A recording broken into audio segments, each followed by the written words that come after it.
One. Hello, this is Marsha Lecour, host of Listen Up Men with special guest Jamie Nudelman. And Jamie, I am so delighted to have you here today. How are things with you? Thanks, Marsha. Just got out of the shower, just had some celery juice, just boiled some water, and I'm getting my day started. So I'm actually really excited to be here.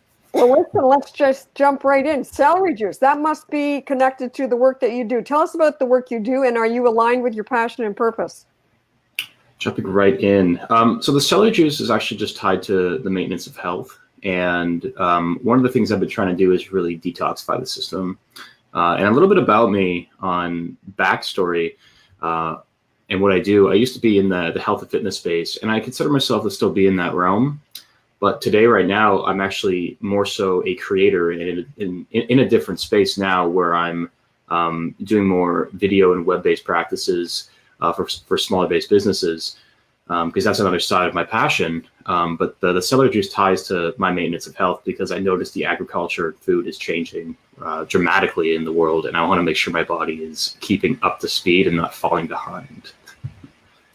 And so let's just take a side detour here. What are Sure. the benefits of celery juice for you? We're going on the health side. So I started using it just because, like, it's also a fad that's going around right now. And I ran into, I've been following a lot of really interesting Instagram pages and diving deep into the actual, the research. And there's both pros and cons to celery juice. And there's a very heavy celery salt side behind it when you juice it. And when you remove the fiber, what it actually does, it actually helps with your stomach acid. And because we're always consuming so much fat and so much, protein-based product, a lot of meat too, a lot of this can get stuck in the stomach at the bottom. A lot of it can get stuck in the intestines as we digest. And the celery juice helps flush and push all that through. And it also helps with detoxifying, let's say, heavy metals from the liver and pulling out any of the other nasty stuff that could be in there. I don't know if it helps with gallbladder stones, but I think it may, because when I started taking this, my entire stomach tract was having a crazy reaction. But I feel a lot better now. The stomach is doing its proper digestion, and I noticed that I absorb more, and I'm feeling a wave of different emotions over the past couple of weeks. So I was asking you about celery juice because I'm sure people are wondering, celery juice, why is he taking celery juice? So I thought, well, we'll deal with that. Yeah, we will deal with that. So now tell us about, more specifically in more detail, why you do the work you do, and give us, how does that work for you?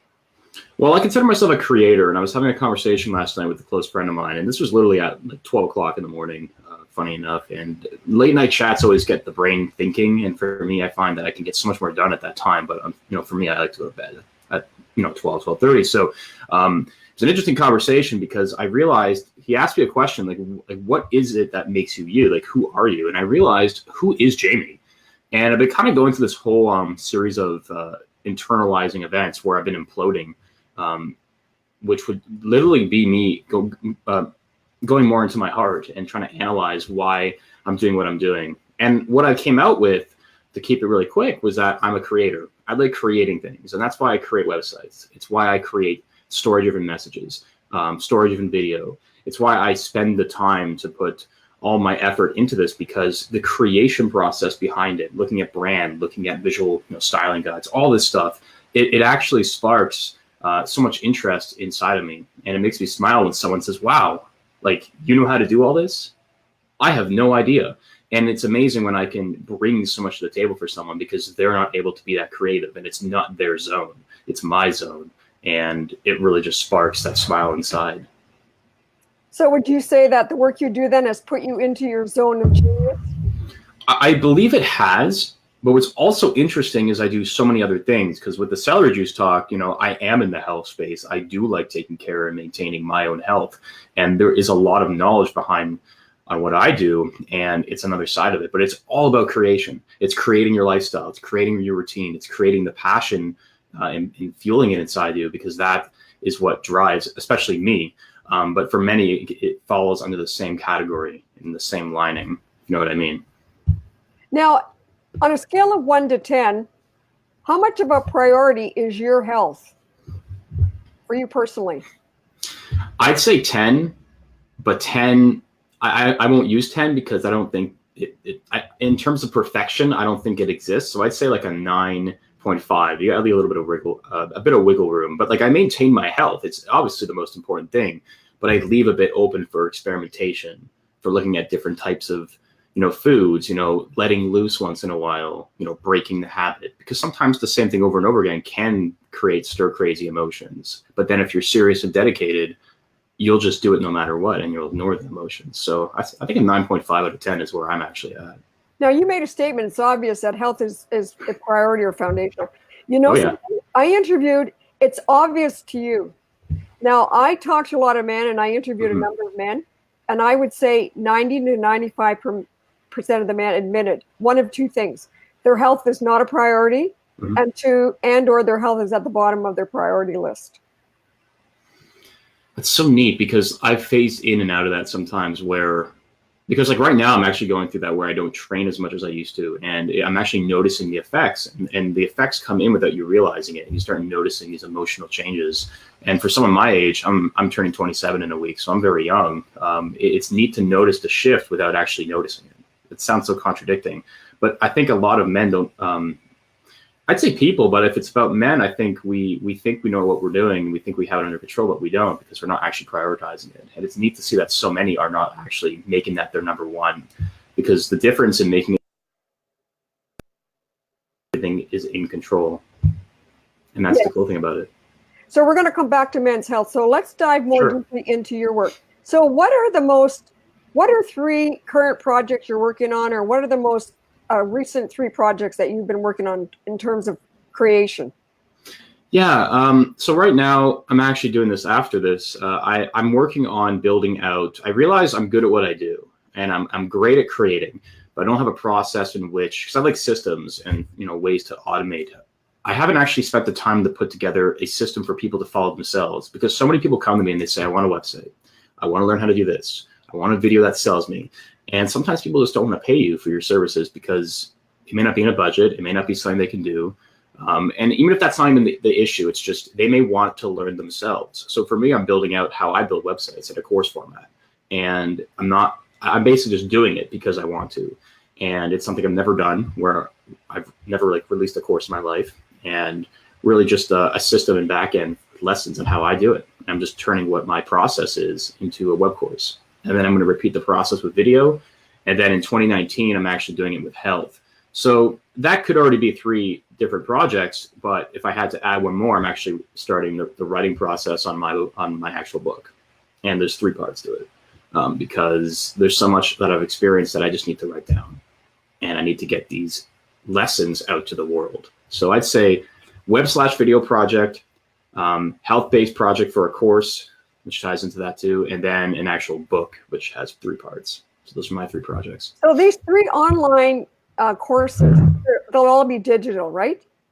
Yeah, totally. I'm actually building it out on a back end where you just sign up, or you obviously you pay for it, you log in, you get access, and that in itself is also going to be part of these web courses in time.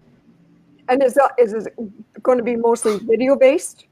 Yeah, always video based, tutorial based. I'm basically going to be compiling my own assets and just showing how I go through the whole process. And that way everyone could see the way I do it. And then if there's questions, obviously beyond that, then those are things to create down the line. Because people ask questions about that. Okay, there's interest in that direction. And then I can actually take the time to map that out and build more content.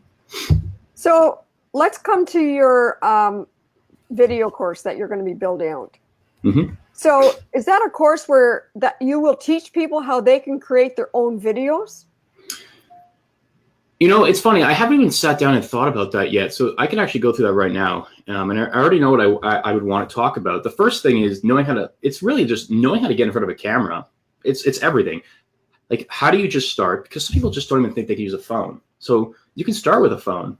And the thing is, you need to be comfortable with getting in front of a camera and just talking, being able to slow down, being able to look at the lens, treat it like you're talking and looking at the retina of an eye, or looking at someone in front of you, and being able to understand how you can flow with your message and communicate and get the point across. And then from there, learning how to go from your recordings to actually editing, and how I go through my editing process and then go through the post editing of where you place videos, where you upload videos, how you optimize video, how you do all these things. And a big part of this, because I'm doing a live stream on Thursday about this, is even diving into the types of videos, because the biggest one I noticed that lacks a lot of detail is testimonial videos from people. I noticed that people just can't get on camera and do the right thing and elaborate and be emotional for the right reason. And I think video can be so powerful, considering that we're on video right now. I think if this was text-based format, it would not have the same effect. But being able to go on video with an intention and being able to drive that through the right wording and communication. And that's the big thing that I'm really focused on, because I think with a lot of video, many get it right, but then there's a lot that I see that it's not right and it's not communicated properly. Well, video is also visual. And I taught high school for many years, and I was under the umbrella of special education. Most of the people I taught were visual learners, especially students who have special needs. And I would say the adult population are visual learners for the most part. I'm part of that. I'm very much a combination. Like if I try and just be, if I was part of that when I was that young, or in this, like back when I was in school, I was an auditory listener. Where I would have to hear it 3, 4, 5 times, and then people just thought I didn't get it. I'm like, well, no, I needed to hear it like 5 times for it to process the same way. So visual is also interesting as well. So I think there's going to be a great demand for your courses. Oh, and that's the thing, right? And I'm not trying to like boost myself, but I noticed when I shifted into this space earlier in April that I didn't even have to do any lead generation. Like everything's referral. It's just everyone needs this. It's something that you're going to have it. Both web and video. You got cut off there for a minute. Can you repeat what you just said? Oh, I was agreeing with you, because when I entered this space back in April, I noticed that everyone needs video services. Everyone needs web services, no matter if it's just filming or editing or just creating a page or a landing page. It doesn't matter. It's all needed at one point, and everyone's going to need someone to do it for them. And I think with video, people can automatically connect with the person who's doing the video emotionally. Oh yeah, totally. Because they can hear you, they can feel you, they can see body language, they can see where your eyes go. Yeah, that's another thing too. When I started doing these Facebook Lives, like if I'm looking down now, I'm not looking at you, but if I look straight ahead, I think it looks like that I'm looking directly at you, right? Oh yeah. Yeah. I'm just staring at my lens right now. Yeah, I'm looking right into my camera lens, but I'm not directly looking at you. So if I were to look directly at you, it looks like my eyes are off to the side, and I'm looking directly at you. So the position of the eyes is very important when you're making a video. Oh, very. It's and there's a difference if you're, because sometimes we don't notice that we're looking around. Like I've done it a little bit here, but if you just focus your time on staring at the camera lens, you'll notice such a big difference when you watch everything back once it's been recorded. Now tell us, why did you get into this line of work? Well, this is actually what I got into years ago. Prior to being an online health coach, personal trainer, before that, it was really, I went to school for digital media. And I had no idea what I wanted to do, but in my high school days, from I'd say even 14, 15, all the way up until 18, I was so focused on doing like Flash animation, back when Flash was a thing, and a lot of graphics, a lot of signature work on forms, a lot of just fun little doodles and stuff like that. And because of that, I went into digital media, and then after I self-taught myself web code languages from HTML to CSS, and then jumping into JavaScript. I never went deeper than that, but I self-taught everything to understand the system. But then I realized after that it wasn't my time yet. It just wasn't for me. It was tough, and I had more of a drive for health. So I took a break, and now I came back. So it's definitely something I am meant to do. And so you do 2 things for people. You build out websites for them, and you do videos for them. Oh yeah, and it's all story driven. So it's all about the flow, because I find so many websites, so many videos, they're done well. It's just I find if there's an actual compelling message, if that person has purpose, has meaning, and what they're doing has purpose and meaning, and there's a vision behind it, and they want that to get out, it has to be done correctly. It has to be done right. And when it's done right, it stands out, and it does look different, and it does flow properly. And then the user visitor experience is far greater because they know where they're going. Now, I'm just going to plant a seed here, and you can, do what you want with the seed. Have you thought about doing any sort of live trainings in these areas? I actually haven't. I've done lives before while I've done video editing, and people actually enjoy that. I just haven't played around with it. I need to tinker a bit more with that. So that is definitely something I'm going to write down, because once I map out these 2 courses and get them all recorded and done, I'm looking to get my web course out by the end of this month, regardless of how good it looks or how bad it looks. And that's just because the first version just has to be out there. Once that's done, I will look at doing some sort of live trainings. Better done than not done. See, exactly.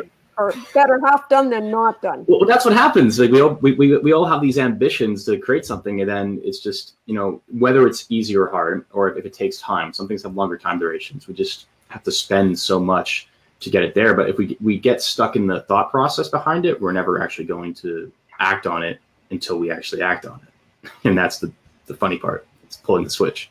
Like, I think once you got your courses out, and if you did a live training, for example, for people and showing them in a live training, in a live workshop, how to stand, where to put the camera, what kind of equipment do you need, all of those pieces. I think, well, anyways, I think I think there'd be a lot of response for you for something like that. You're giving me a lot more ideas here too, because I know people who also are in the video space and they're good at a lot of the camera setup and the positioning. So there could be possibilities for collaboration with that, actually. So I will be jotting that down. And we've talked about 2 types of learning: auditory and visual. And many people are or kinesthetic, which is hands-on. Mm-hmm. And with a live training, a workshop, that would be hands-on learning for the people. Totally. So there's 2 different types.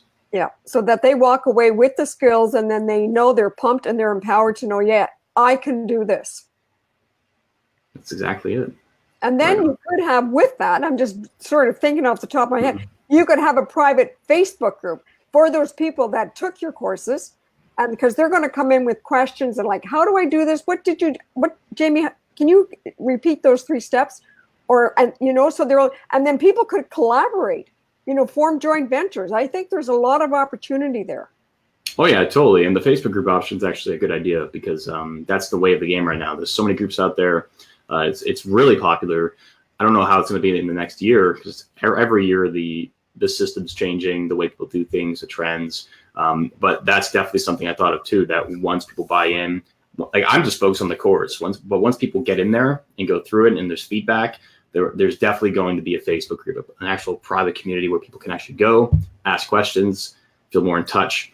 And the way I'm thinking as well is I'm more about using platforms like Slack, using things like that, where you can bring all your purchasers in, and they can actually communicate there.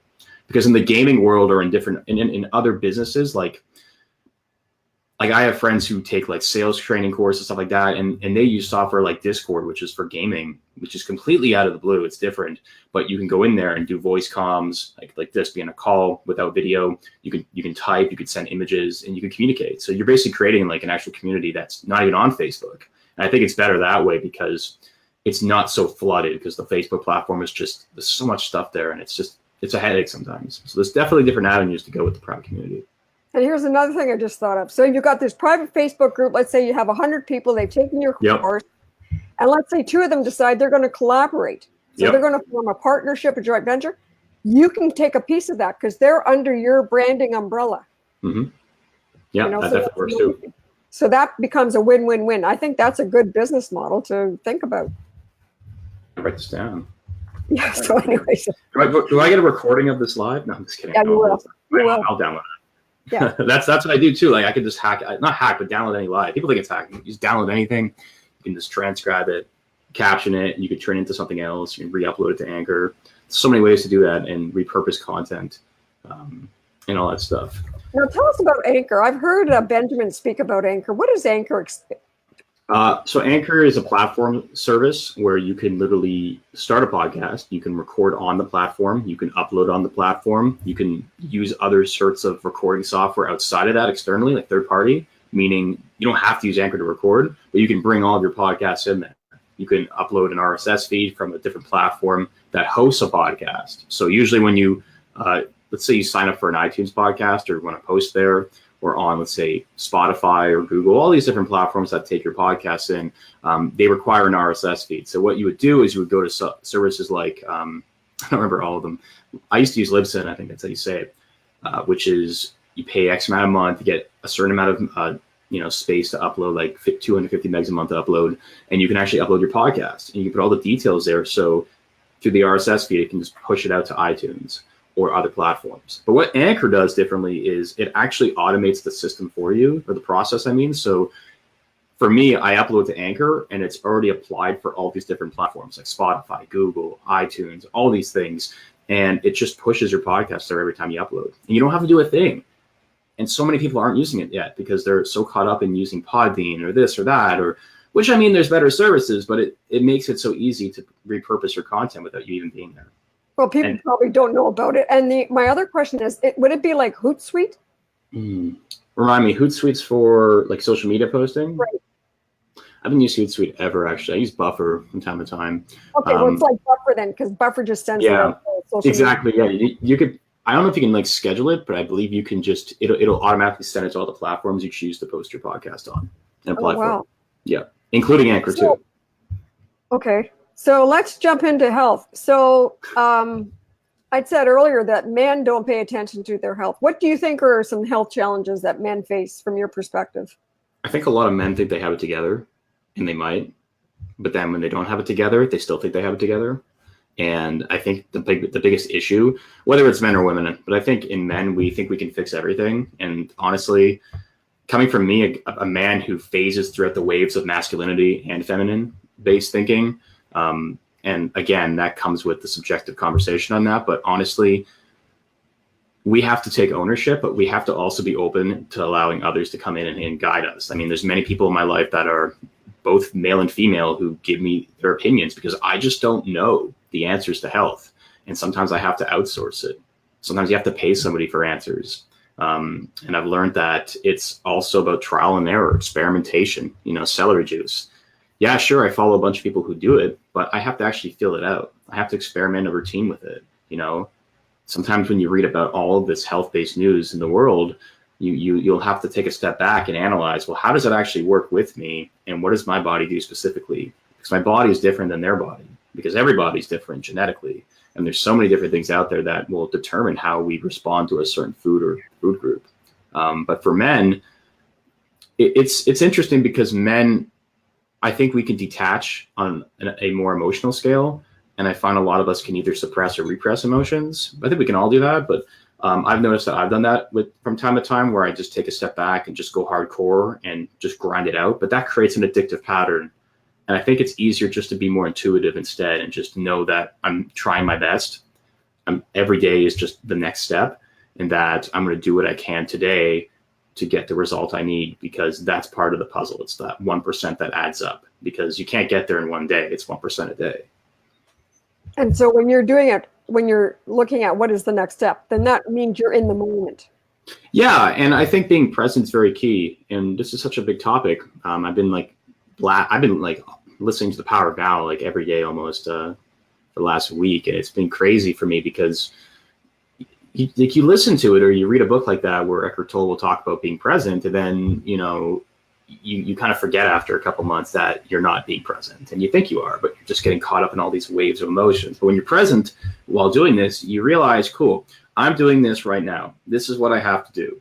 And that's all I got to do. And there's no comparison game. If I see someone, like I used to compare myself to people who had bigger arms than me or had like a ripped six pack. And you kind of just realize that that's their body and that's their own work ethic, or they're lucky to have a genetic, code, which makes their stomach show easier than mine. You just sort of detach to the comparison game. You're not worried about being ripped when you're not ripped, or losing 20 pounds of fat when someone else is completely lean. It's just, you're no longer being egoic about it, and you're detaching from that. You're doing it for you, for yourself, because your heart needs it. Now, speaking of ripped six pack, you know where I'm going with this. I mean, there's a photo of you on your Facebook page somewhere. Is there? Yeah, it's not a ripped six pack. It's like a ripped 9-pack. Oh, is it the yeah, I'm looking at it now. Yeah, there is a photo of that. There's a lot of photos. Yeah, and I mean, people, I had former gold medalist, Canadian Olympian, Mark, can't think of his last name right now. Mark, what's Mark's last name? Well, anyways, we know who we're talking about. And he's pushing 60. No way. He's got 9 packs, 9 abs. He's got it all. He's all lean. He's got it showing. Whatever Yeah. the phrase is. 9-pack abs.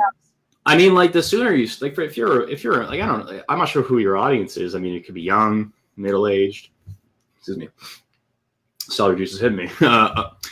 Young, middle aged, maybe older. It doesn't matter, right? That's just our body aging, right? The soul is always what's strong, and the spirit's what's strong within, and that's what I've learned. But the sooner you start on health, the better. Like here's a good example. Like I will spend more money on buying food because I would rather, and I'm talking quality and grade. Like I'll travel to the Whole Foods instead of, let's say, I don't know, a Walmart, because I know that sure the grade could be better. The grade could be way better in comparison. And sure, it might not be organic and it's just a label that they're slapping on because that's just how it works in the industry. And, it might be full of pesticides and all this stuff. But the fact that I'm going and I'm making an active effort and I'm paying to learn about my health and I'm paying to buy the right food sources and I'm looking at the agriculture of the entire world in terms of food farming and what makes the most sense for me, yeah, that's going to have a payoff in 20, 30, 40 years because everything's phasing. I think what happens is a lot of, and this is both sides, and I'll keep it short, and it could, just in general, we get caught up in following a trend and a fad, and we think everything's going to be the same for the next 3, 4, 5 decades, and it's not. It's always changing. So, like I said, focusing on the 1% every day, but also being consciously aware of what's happening around us at this time in the world when it comes to the agriculture of food farming. Good point. Now let's jump into business. What do you think are some challenges men face in business? Well, there's different types of men. I noticed that there's different personalities too. There's like type A who will just be sharks and they'll go right at it. And then there's some people who will be more calm about it and be very, very relaxed. I mean, I got a friend who took Dan Locke's, that sales guy on YouTube. He took his program and he's so obsessed with it, which is great because he's killing it now in the sales game and I'm happy for him. But Dan Locke has these references to different, he calls people different names. Like some guy, he says someone could be a ruby or an emerald or a sapphire or a pearl. And it's funny because my friend's like, oh, you're such an emerald, Jamie. And I'm like, what's this emerald talk, man? Like, what does that mean in business? And he's like, well, you're very analytical. You're all about numbers, being safe, finance, making sure everything's calculated and put together, systems, flow. And I'm like, yeah, that would define me. And so then I realized through that he's not this emerald title that is being said. And he's like a ruby, where it's it's very strict, hardcore, going at it no matter what. I think in business, as a man, and the reason I reference those two things is because we're all different. I think the thing with business is because for me, I've had my struggles. And I'm just a self-employed person, by the way. I'm slowly building up to have a business, and I'm learning these lessons as I progress. And I'm being honest with this because I don't want to lie and fabricate things, because many do that. Number one is being honest with yourself and being clear to what you're trying to do.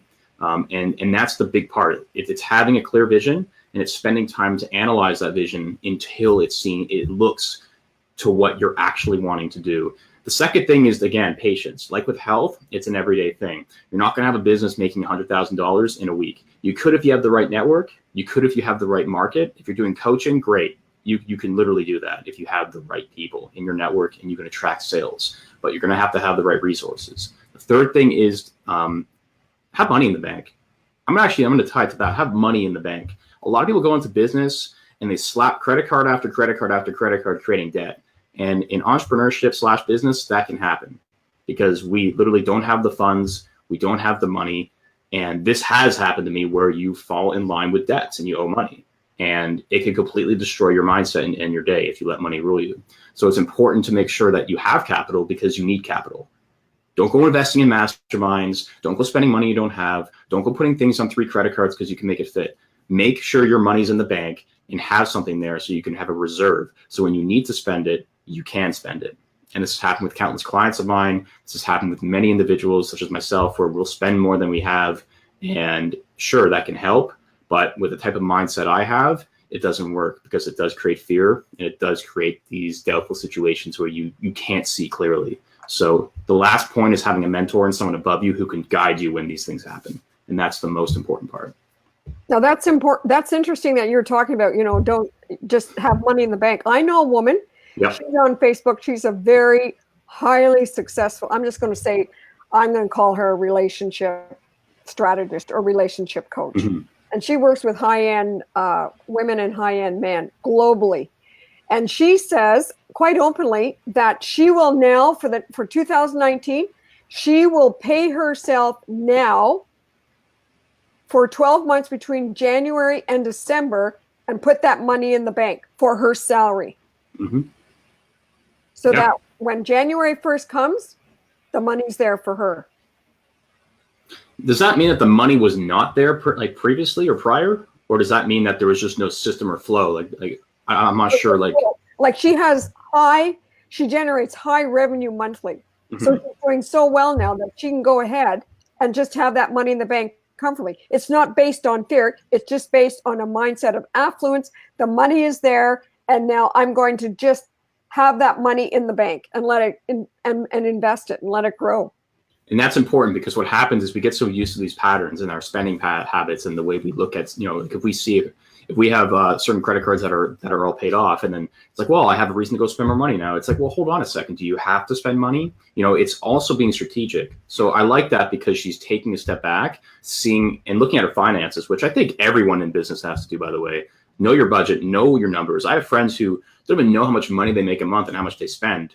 And they're just starting out in like sales, or they're starting out in just doing contractor work. You have to know how much money you generate and like how much revenue you've actually booked, how much profit there is, and how much you spend, like the difference, and also your overhead and margin. You have to know these things, and it's not as scary. It's not scary. You just plug in numbers, you go to your bank statements, and you just do it, or you hire someone to do it. You outsource a VA.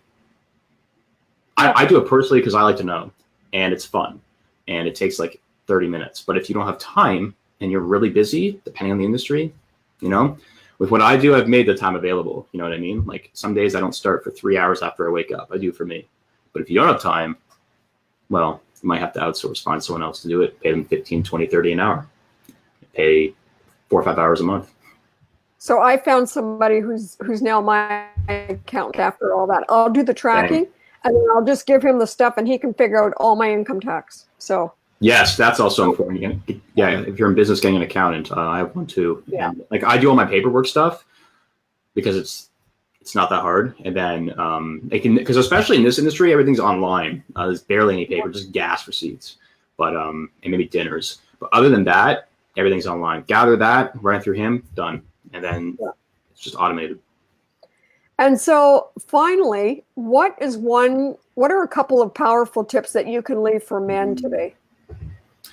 Get in touch with your heart, realize you have emotion, join a men's group. I joined a men's group back in September with a bunch of lovely men. And no, it's not like some weird thing.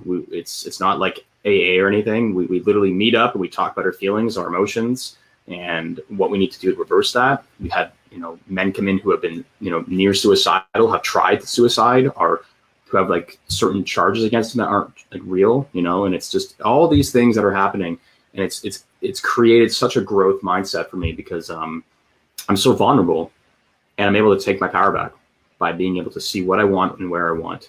Other tips I can give for men. What's a big tip I can give to a man? Don't lose yourself in the process of feeling like you have to do all these things at once. That's the big one. You're more capable than you think, and you might think that you don't need the ego the boosting from others, but sometimes you need support. You need an inner circle supporting and guiding you. So that's another thing. Build a small circle and tribe of people that are in relation to what you do and are able to commit to giving you the same influential behaviors that will get you to be pushed. Not motivation, influence, inspiring based thoughts. That stuff will get you moving. Motivation will leave you high and dry within a week's time. And you don't want that type of stuff. Two things come to mind. First of all, we're social beings. So yes. we have a biological need to connect with others. Two, when we first come into the world, we are dependent. Then we move into a stage of independence. And thirdly, interdependence. Yes, that is true. Yeah. Yeah, so it's very important to realize that being social is key. I have 4 pillars I live by. One of them is relationships. So if I don't go out enough, or if I'm feeling down and quiet, which I have been the last few days or last few weeks, actually, it's because I'm not going out. I'm not meeting people. I'm not networking. I'm staying inside more because I work remote. And that's dangerous. If you work remote, there's an issue because you're inside all the time. And you may think it's cool because like when I stopped working for like the 9 to 5 and all that, I was like, yeah, I work from home. No, it gets hard. You become introverted, but I'm also an extrovert. Being personally, like talking about myself, I'm both. So I can go inside, but I can also go out and very much bring all this energy outside of me. But you have to balance both of them. And as much as balance may not be real, you have to be in tune with it. So that's a very big one, being social. I agree. And on that note, Jamie, thank you for joining us here today. Jamie Nudelman, how can people get in touch with you, Jamie? Facebook.com/trainer.jamie, or you can go to jamienudelman.com and you can learn more about me there. Ben. So why don't you put your links in the comments section here below the video? On Facebook? Yes. Let's go searching for it. Or do that when we're finished. Oh, yeah. I'll put it there as we're going. Yeah, that's cool. I'll put it there right after. Okay, Jamie, thank you. No problem. I appreciate it, Marsha. This was awesome. Great having you. Bye.